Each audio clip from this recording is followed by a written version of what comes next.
नमस्कार, मी वैशाली रमेशराव जोगे वर्धा इथनं आलेली आहे आणि नॅशनल कॅन्सर इन्स्टिट्यूट नागपूर येथे आयुष्यमती हा उपक्रम राबवला जातो।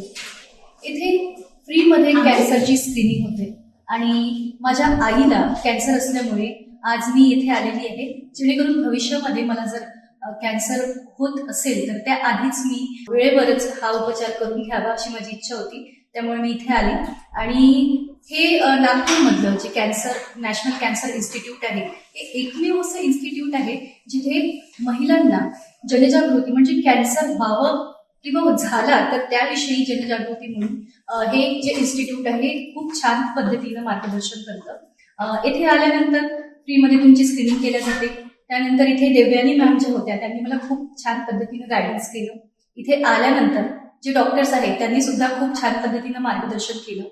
बऱ्याचदा काय होतं की आपण महिला स्वतःच्या आरोग्याकडे कधी लक्ष देत नाही। घर सांभाळत असताना किंवा समाजात काम करत असताना आपण आपल्या आरोग्याकडे दुर्लक्ष करतो। घरी पण काम करत असताना बऱ्याचदा असं होतं की थोडंही दुखणं आपण वेळेवरती जास्त काढतो। मग अशा वेळेला जर भविष्यामध्ये आपल्याला कॅन्सरबद्दल, ब्रेस्ट कॅन्सर असो किंवा युटेरसचा कॅन्सर असो याविषयी जाणून घ्यायचं असेल तर सजग असणं खूप गरजेचं आहे। म्हणूनच जर तुम्हाला कॅन्सर विषयी माहिती पाहिजे असेल किंवा फ्रीमध्ये स्क्रीनिंग करायची असेल तर मला असं वाटते नॅशनल कॅन्सर इन्स्टिट्यूट जे आहे ज्याच्यामध्ये आयुष्यमती हा उपक्रम अगदी फ्रीमध्ये राबवला जातो, खूप छान पद्धतीनं मार्गदर्शन केलं जातं। इथे तुम्ही नक्की यावं आणि भेट द्यावी आणि तुमचा जो उपचार आहे तो करून घ्यावा। धन्यवाद।